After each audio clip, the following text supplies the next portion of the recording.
Coming up on today's show, well, that Declan Rice bid is in from Manchester City and it's been swiftly rejected. We'll have the latest on Declan Rice transfer saga, along with a potential defensive clear-out at West Ham with links for both Timo Kehrer and Ben Johnson, who could leave West Ham this summer. A centre-back target has been reported as well, and the latest update on Dennis Zachariah. That is all coming next on the Lunchtime News right here on West Ham Unofficial.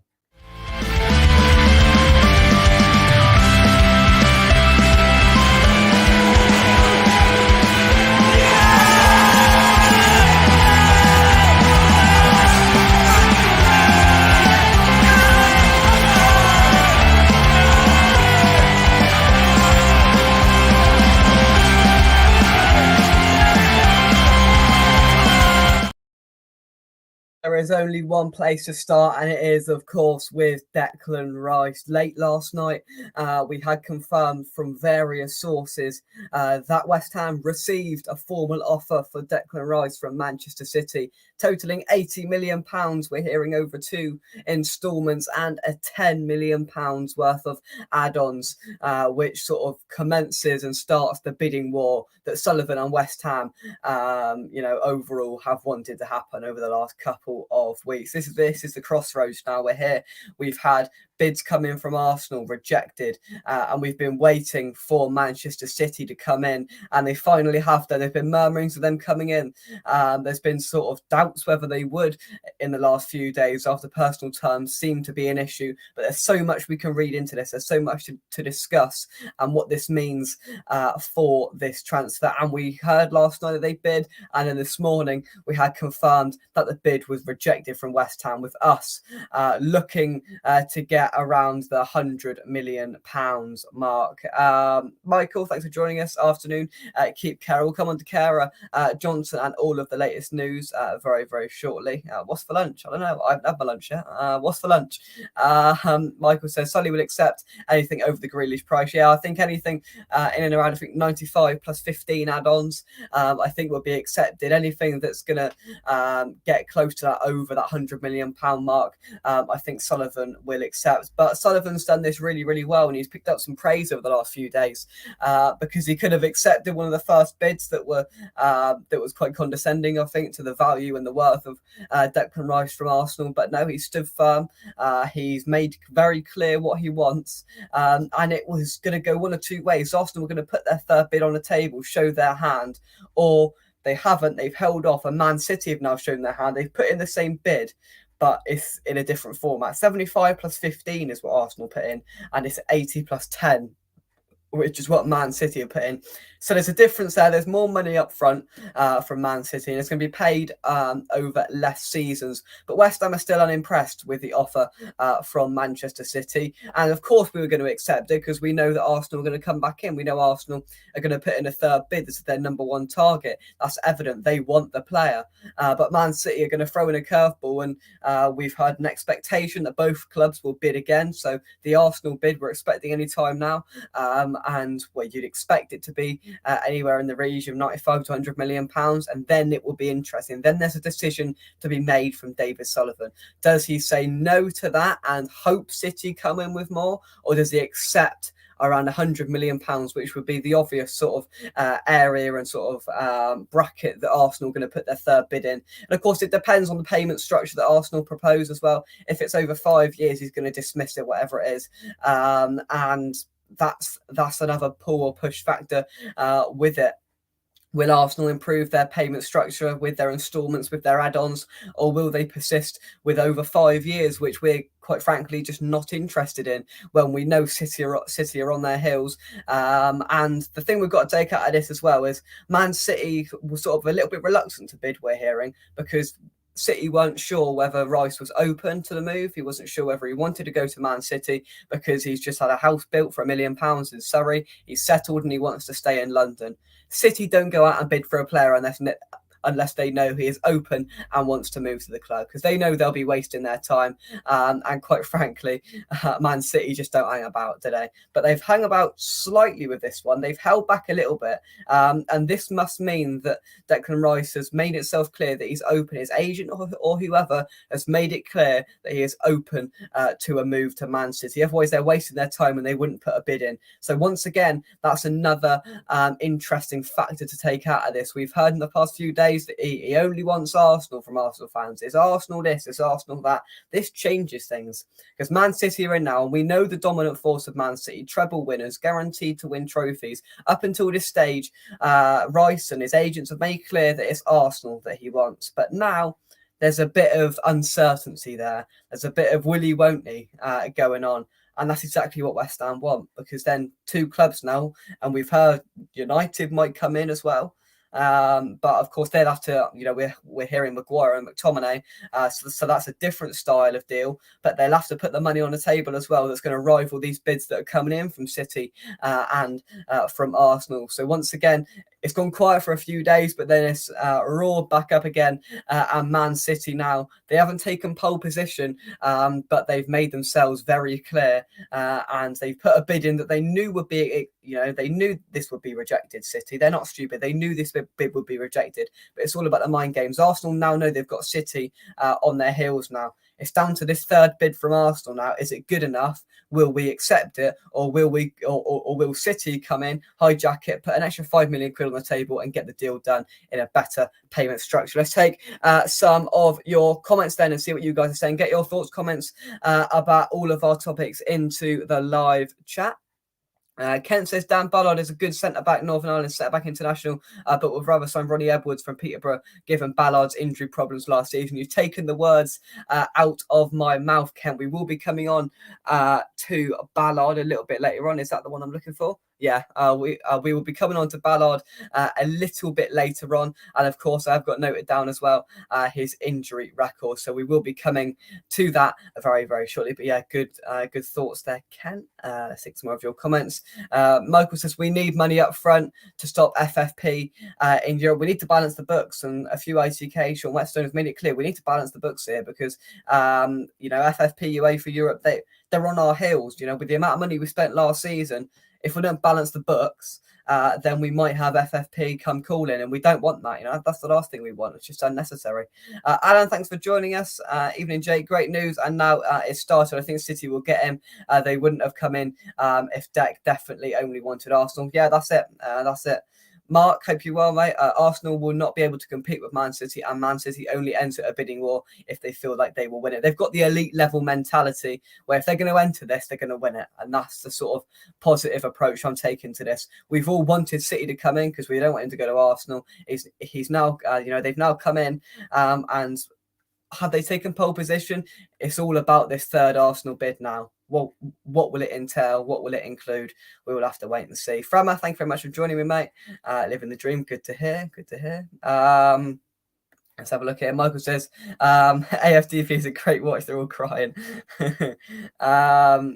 From says Hammer's chat put out a video saying that the bid was already rejected. Yeah, it has been. The bid has been rejected from various reports we had this morning. So last night the bid was put in, and now this morning we've heard it's been rejected, and it's of course below the mark of around £100 million that Sullivan is demanding for our captain. So yeah, we'll come on to Rice more later on, but we will move on. And next up, just before I do that, I watched a Man City channel this morning because I was intrigued to know their thoughts on it, to get the other side of it. Do they really want him? How would he fit in? And now this Man City fan put together a sort of formation and how we'd expect Rice to play. And I thought it was quite interesting. I'll bring it up on screen now. So this is Esteemed Company on YouTube if you want to go and watch this video from last night. I watched it this morning and it was quite interesting. So he expects if Rice to come in to be a funky sort of formation change for the Citizens, and a sort of back three with Rice and Rodri holding, which is what I would have sort of expected. Grealish, Foden, either KDB or Bernardo's line. So it's going to be a massive change for Man City because, as far as I'm aware, I don't think they play. I don't think they play a back three. I don't know. They might do. But this is going to be a change nonetheless. No, barely no one's getting through Rice and Rodri Holding. What a midfield partnership that is. And I feel like this will just strengthen. This will strengthen Man City even more, and it will make them into a force that could be unbeatable. Imagine them doing the Invincibles next season after Arsenal wanted to sign Rice. That would be incredible, wouldn't it? But of course, we're going to beat them twice. Don't worry about that. We're going to beat them twice. So that's interesting. An expectation if Rice comes in from a City fan that he'd slot in next to Rodri and a back three there for Man City. What's your thoughts on that? I think it's interesting the way they want to do it. Sully is playing a blinder at the moment. He is sticking to his guns, and he's getting the praise that he deserves currently. We all absolutely ripped him a new one after his TalkSport spouting the day after the Conference League final win. But at the moment, he's holding firm. He's persisting with what he wants, and fair play to him. His eyes ain't lighting up and accepting any sort of money he can get. This is a big deal for West Ham. You know, these deals, these situations don't come around very often for clubs like West Ham, and at the moment, I think we're handling it to perfection. Wally, thank you very much indeed for joining us. Michael says, Sully playing the waiting game, telling both camps what the others are bidding, and he's leaking it out to his little ITKs as well, and his little mates, he's leaking them out. Go on, put that out on Twitter. He knows what he's doing, Sullivan. He knows what he is doing. All good. Michael says, Rice can be a hero or a villain. It's his choice. He's not going to stay at the club. I think we've all come accustomed to that. But we'd all much prefer him to go to Man City, I think. Definitely not Arsenal. Right, we will move on. Just before Dufresne says, after the way they disrespected us, I would love City to go on and be the new Invincibles. It would be karma, wouldn't it? Complete karma. If they another one of their number one targets, Declan Rice for Arsenal, they don't sign him, and then City sign him, and they go and do the Invincibles.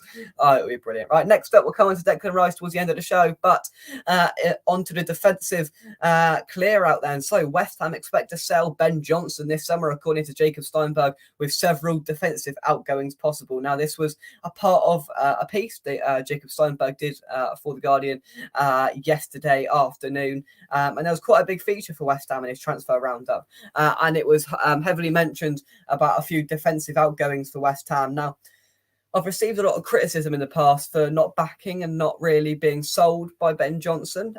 Yes, of course, I've wanted him to do well.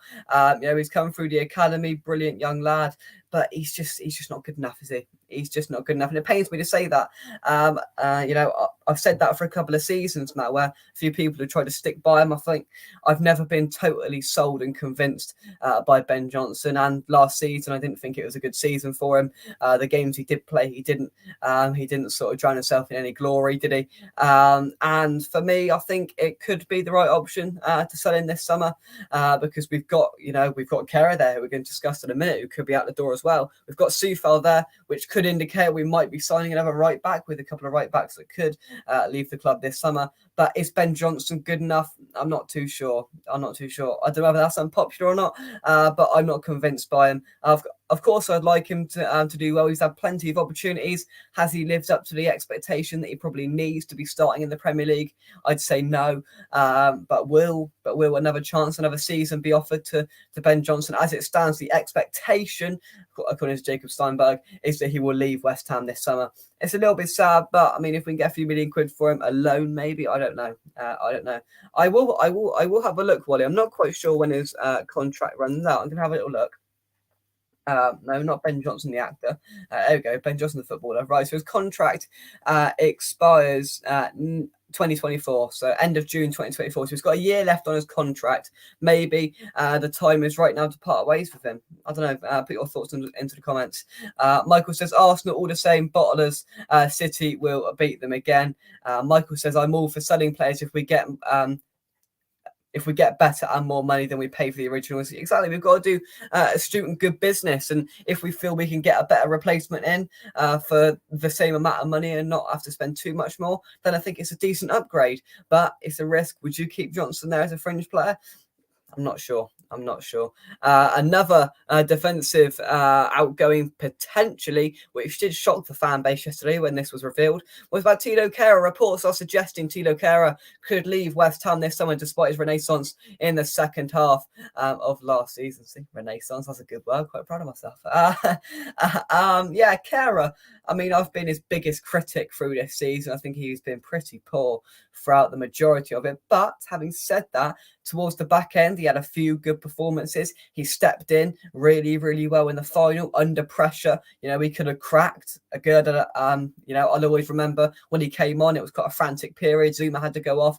A lot of things were going on. Agurd just had a word in his ear, probably reassuring him. I think that was a smart thing to do. And there wasn't really any gaping hole left there when Zuma went off, which is, with, you know, they're massive shoes to fill in that West Ham centre-half position. When Zuma goes, usually we fall apart, but we didn't. Timo Kehrer held the fort really, really well. And Jesse's had some diabolical performances, you know, majorly towards the start of last season. But towards the end, he sort of, and, you know, these players have got to take time to adapt and fit into these, you know, fit into this team as well. Let's not forget he came from the French league where, you know, that stat was going around when he joined the club that he was, you know, the most effective and the best passer in Ligue 1.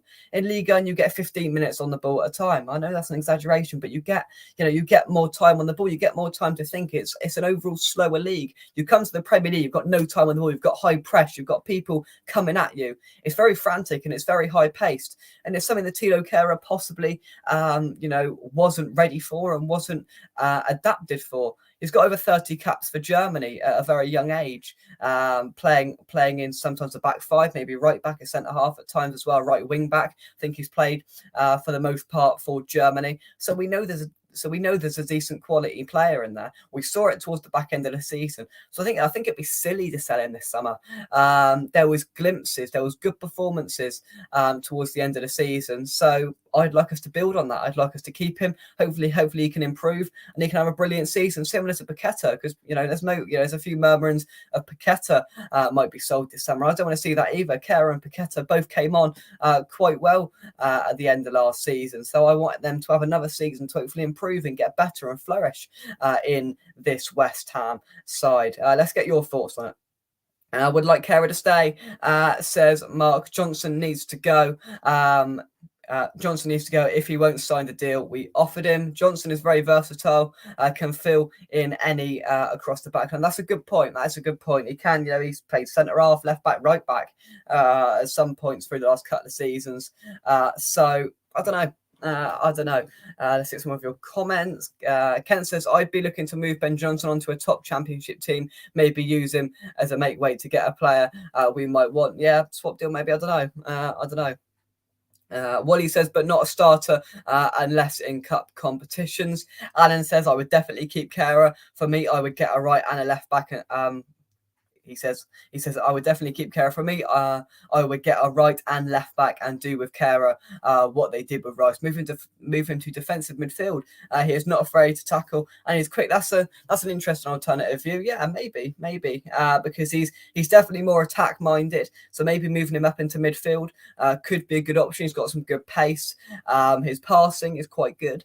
So maybe that could be something that David Moyes could explore over the summer and get and get Kehrer into that position, especially as well that we may have some midfield squad depth issues this season. I did a story yesterday reported on Flynn Downs that Southampton are interested in, with Declan Rice obviously going to leave. Souček, we've heard murmurings he might leave as well. All of a sudden, Lanzini's gone. We're left with no midfielders, so maybe we may need to make do with what we've got, move some players around, and that could be what we have to do. Wally says Kehrer has a rash challenge in him, but so does Sufo. I think he eradicated that towards the back end of the season. Yes, I agree. I used to label it the Kehrer moment. In each game, he had a Kehrer moment where he lunged into a tackle or he lost the ball in a stupid position. But in the last few games of the season, he eradicated that. That wasn't there. He looked far more solid and far more comfortable on the ball, making tackles. His defensive awareness improved, and he overall as a player improved. And the fans can see that. And of course, the fans loved him after his heroics on the bus parade and at the town hall at the at the bus parade, homecoming for the players. That was absolutely excellent. And that's one way to get the fans on side, by doing that, because he was utterly brilliant. Michael says it took Pac-Man 6 months to get up to speed, so it shows players graduate at different at different paces. I agree. A player can't just expect to come from a foreign league that plays a completely different style of football to come and adapt and be like that. Of course, it's going to take time. These players are on a lot of money, but it still takes time. They're only human, and we've seen that to a big extent this season. We've seen quality players, but they've had to have time to adapt. Mark says, good call, Alan. I could see Kehrer as a holding midfielder. David says, sounds like Kehrer is great in the dressing room, cannot lose him. I agree. I think it'd be silly to sell him this summer. I don't think we should sell many players this summer, to be honest with you. Downs, there's murmurings about that. Don't sell him. Kehrer, I wouldn't sell him. Johnson, I wouldn't be too bothered if we sold him. But at the moment, we aren't going to spend too much money this summer after the amount of money we spent last summer with both Sullivan, Willie put his hand back in his pocket, and FFP breathing down our neck. So, and we need a good few players in, so we don't want to be weakening our team much more than it already is, because at the moment it's not ready, and we need to make some signings. One of those signings could be a centre half, and that's the one I'm going to talk about next. It is Sunderland centre half Dan Ballard. Now, this was part of Jacob Steinberg's transfer roundup yesterday, and he did mention West Ham are interested in Sunderland centre half Dan Ballard. Moyes has been tracking the Northern Ireland international, and a bid could be made soon. We've scouted him, we've identified him as a target, and we could make a move for Dan Ballard soon. Now, I did a little bit of research because, to be honest, I hadn't heard of him before yesterday afternoon, and Ken mentioned it at the top of the show about his injury record. I'm going to come to that in just a second, because it's worrying. He played 19 games in the Championship last season with 1 assist and no goals, 2 yellow cards. He played over 1,600 minutes in the Championship last season. Couple of games in the FA Cup as well, playing the majority of games there. So he's played all his games at centre half. He came through the Arsenal Academy. He went to Millwall, Blackpool, back to Arsenal, and on to Sunderland there as well. But yeah, I had a little look through his injury record, and last season it was not good reading. He was out for 25 games last season with a fractured foot injury and a hamstring injury towards the back end of the season. So we missed 18 games through a fractured foot injury from, I think it was October all the way through to December. He missed a lot of games for a fractured foot, and then he missed the last 7 or 8 games of the season as well through a hamstring injury. So he only played 19 games because he was injured for 25 of them, and that's not a good sign, to be honest with you. He looks like he's highly regarded to an extent. He looks like a player that a few people are after, and we've identified him, scouted him, and we're interested. But that injury record we definitely want to keep an eye on, because our defence can be quite injury prone. Agerd picked up a big injury. Zuma picks up injuries on a regular basis. So we don't really want to be signing a good young centre half that has got a pretty bad injury record. So that might be one thing that could be swaying me away from this deal, to be honest with you, because that's not good reading. But if David Moyes wants him, then we're going to back him. That is for sure. Let's take some more of your comments. Michael says Kehrer was the only foreign player that pronounced irons well. He did it well. He was brilliant. He was brilliant. Mark says with the Africa Cup of Nations in the new year, we need another centre back if we can get one. Yeah, because Agerd goes, because I think he plays for Morocco, and I'm not sure whether Zuma will go. No, because he's French, isn't he? No, so it will just be Agerd that will go. So we're going to lose him. We'll lose Ben Rama. So again, we've got to be wary of that for that 1 or 2 month period. We're going to lose a couple more players. So hopefully Moyes is aware of that and planning around that, and maybe that's why we're looking to bring in another centre back. Let's have a look here. Michael says, when does Tim start? I reckon after the Rice deal is done, so we have some money to spend, and it's not associated with the Rice deal. That could be the thing that Tim started, and the technical director Fabrizio has confirmed it's all done, but we just haven't announced it yet, so I'm not quite sure what's going on there. But yeah, maybe after the Rice deal is all done, he might be given a bit of money to work his magic, and we could see, what you can do. Darren, thank you very much indeed for joining me. Budgie, hope you're well, mate. Hi, guys. Working today, but listening on my earphones. Thank you very much indeed for joining us, mate. I hope you are well. My final story, I did an update and story on Dennis Zachariah in my lunchtime news show yesterday, and I'm going to pick up on it today because Di Maurizio, the Sky Sports reporter, did an update on the potential move for Zachariah, and we now know West Ham are in talks with Juventus for the Swiss defensive midfielder Dennis Zachariah. We've also had confirmed, I think it was Jacob Steinberg said, David Moyes does want to sign 2 midfielders this summer to really bulk up that area because of the, of course, evident departures of Lanzini and Anthony Rice that we're expecting, and maybe one other as well. We're not too sure. Souček and Downs, their futures are in doubt. So all of a sudden we're going to be left with no midfielder. So that's why Moyes is trying to target 2, and Dennis Zachariah is a very, very good player.